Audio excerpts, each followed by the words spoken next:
Thank you, Mr. Speaker. I rise for a point of personal privilege. Gentleman has the floor. Thank you, Mr. Speaker.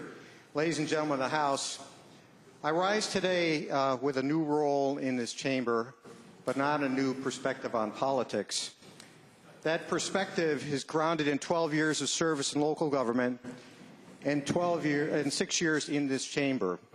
It's a perspective that rests on a principle that I think all of us share, that we should represent our constituents to the best of our ability.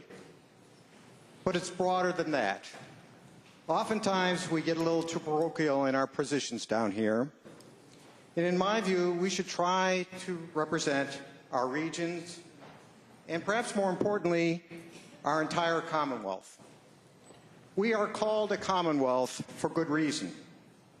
We are one of only 4 states with such a moniker, and it is my hope that we will remember what that name actually means.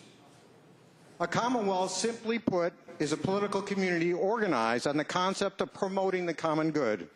It's not organized based on narrow self-interest, ideology, or class warfare.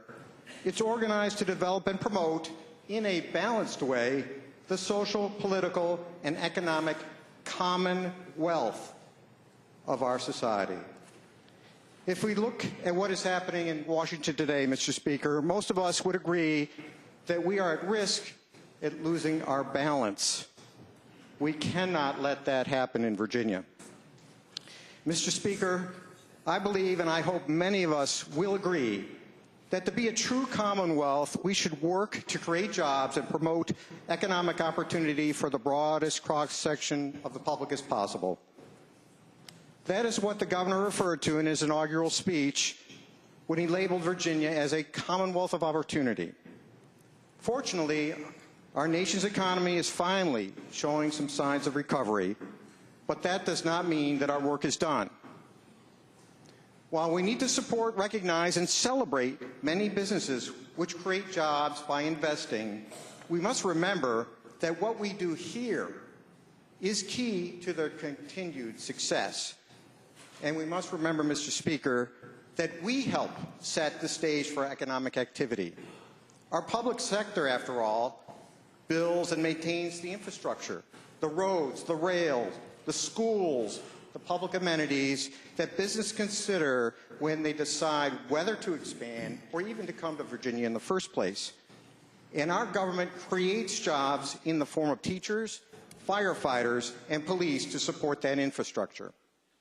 Mr. Speaker, we can have the lowest tax burden in the country, but businesses will not invest or expand unless they can get their goods to market. And we can have the fewest regulations in the country, but businesses will not invest or expand unless they have a quality labor force and know that our educational system will continue to provide the workers of the 21st century. Make no mistake, with the decisions we make in this chamber, we all become job creators in the truest sense of the word. Mr. Speaker, to be a true Commonwealth, we also need to invest in education. That is why those people on this side of the aisle will be fighting to expand funding for education at all levels.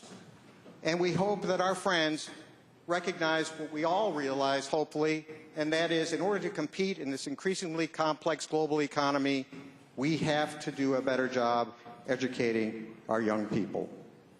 Mr. Speaker, we cannot have a Commonwealth without being fiscally responsible, honoring our promises, and sharing our challenges.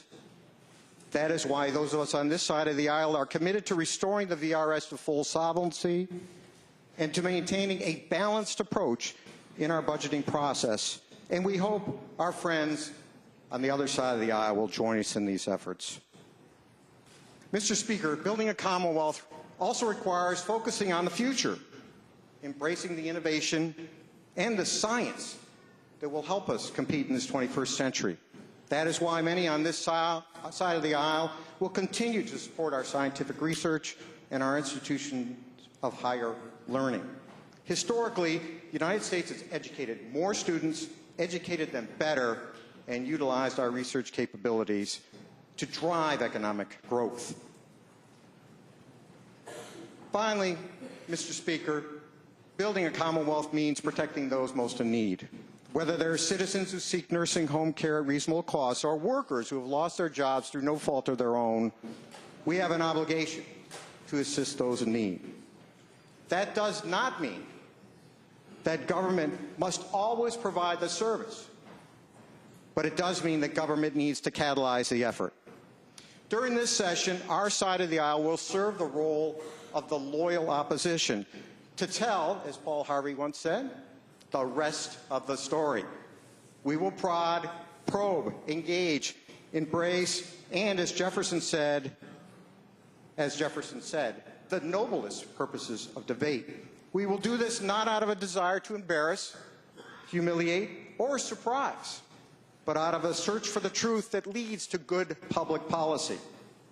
So let us debate, raise critical questions, find common ground where it is present, and advance the progress of our citizens. Mr. Speaker, some people say that America's best days are behind it. They decry a lack of civility and are pessimistic about our courage to change.